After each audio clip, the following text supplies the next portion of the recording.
तस्वीरें जालौन की ओरई जेल की है। मुजफ्फरनगर दंगा मामले में गिरफ्तार और 14 दिनों की न्यायिक हिरासत में जेल भेजे गए बीजेपी विधायक संगीत सोम का जालौन के ओरई जेल में वीवीआईपी तरीके से स्वागत किया गया। जेलर ने हाथ जोड़कर आरोपी विधायक का मेन गेट पर इस्तकबाल किया।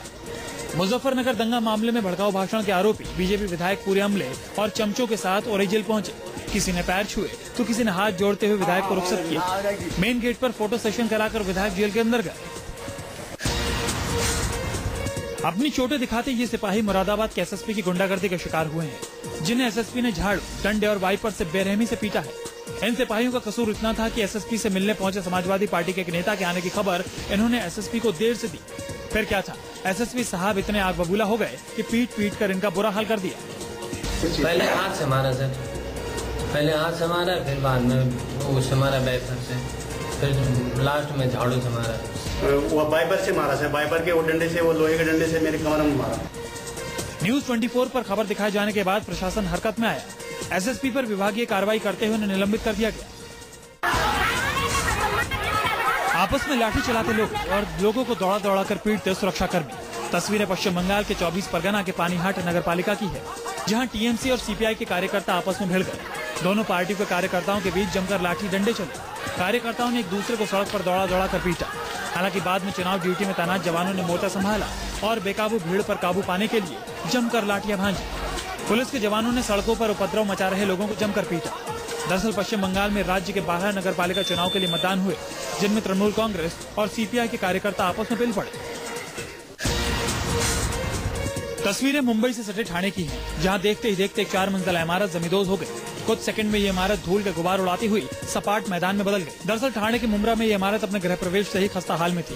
तंग गलियों में खराब मटेरियल से बनी इस इमारत के गिरने की आशंका लोगों को पहले से ही थी।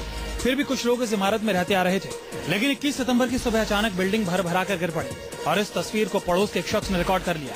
ठाणे में भारी संख्या में अवैध इमारत बन रही है। कुछ महीनों में अवैध इमारतों के गिरने से 74 लोगों की मौत हो चुकी है। बावजूद इसके महापालिका खतरनाक इमारतों को खाली कराने में नाकाम है।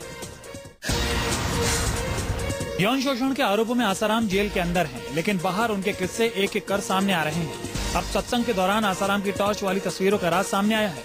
आसाराम के पूर्व वैद्य का आरोप है कि दरअसल आसाराम सत्संग में आई लड़कियों पर टॉर्च की रोशनी मारकर अपने चेलों को उसे कुटिया में भेजने का सिग्नल देते थे। इस लड़की पर 4 से 5 टॉर्च लगाए, उसका मतलब वो एजेंट लोग समझ जाते हैं उनके कि इस लड़की को अब ध्यान के लिए तैयार करना है।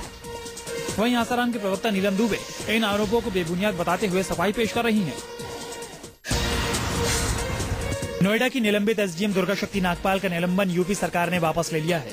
बताया जा रहा है कि दुर्गा ने मुख्यमंत्री अखिलेश यादव से मुलाकात कर अपना पक्ष रखा और चूक के लिए खेद जताया, जिसके बाद उनके निलंबन को वापस लेने का फैसला लिया गया। गौरतलब है कि गौतम बुद्ध नगर सदर के एसडीएम के रूप में खनन माफियाओं के खिलाफ अभियान को लेकर चर्चा में रही दुर्गा शक्ति नागपाल को जुलाई में कादलापुर गांव में कथित तौर पर निर्माणाधीन मस्जिद की दीवार नियम कानून की अनदेखी करते हुए गिरवा देने के कारण सस्पेंड कर दिया गया था। दुर्गा के निलंबन की कार्रवाई पर यूपी सरकार की खूब किरकिरी हुई थी। विपक्ष ने इसे लेकर सरकार को निशाने पर भी लिया था। मुजफ्फरनगर दंगे के बाद हुई नेताओं की गिरफ्तारी से नाराज बीजेपी ने आज पश्चिमी उत्तर प्रदेश में बंद का आह्वान किया। राज्य के दूसरे हिस्सों में भी बीजेपी कार्यकर्ताओं ने विरोध प्रदर्शन किया। बीजेपी के ऐलान को देखते हुए मुजफ्फरनगर और आसपास एक बार फिर माहौल गर्म होने की आशंका पैदा हो गई है। बीजेपी के बुलाए पश्चिमी उत्तर प्रदेश बंद का असर बुलंदशहर से लेकर मेरठ तक देखा गया। हालांकि रविवार होने की वजह से ज्यादातर इलाकों में बाजार पहले से ही बंद थे, लेकिन बीजेपी के इस आह्वान के बाद इलाकों में सुरक्षा के पुख्ता इंतजाम कर दिए गए थे। मुजफ्फरनगर दंगा मामले में विधायकों की गिरफ्तारी से बीजेपी इस कदर बिफरी है कि बीजेपी अध्यक्ष राजनाथ सिंह ने इस मामले की शिकायत राष्ट्रपति प्रणब मुखर्जी से की है। बीजेपी ने दंगे के लिए यूपी सरकार और आजम खान पर निशाना साधा है। वो तो भाजपा को बदनाम करना चाहते हैं और एक समुदाय विशेष को अपना निशाना बना रहे हैं, क्योंकि वो वोट बैंक की राजनीति साध रहे हैं। और इसलिए मैं आपके बीच में कह रही हूँ कि ये जो राज्य है ये संकट में है। दंगाई हैं जो दंगा के पीछे जिनका हाथ है और वो आज फ्री घूम रहे हैं और दूसरे लोगों पर दोषारोपण करके उनको फर्जी ढंग से गिरफ्तार कराया जा रहा है। वहीं कांग्रेस ने बीजेपी के यूपी बंद के ऐलान को कोरी सियासत करार दिया है। मीम अफजल ने वोटों के ध्रुवीकरण के नाम पर इशारों ही इशारों में बीजेपी को कटघरे में खड़ा किया है। बीजेपी ने अगर ये आह्वान किया है तो ये उनकी एक और चाल है मुजफ्फरनगर के नाम पर दंगे भड़काने की, और हमें खतरा है कि वो इसके बहाने दोबारा से ये कोशिश कर सकते हैं।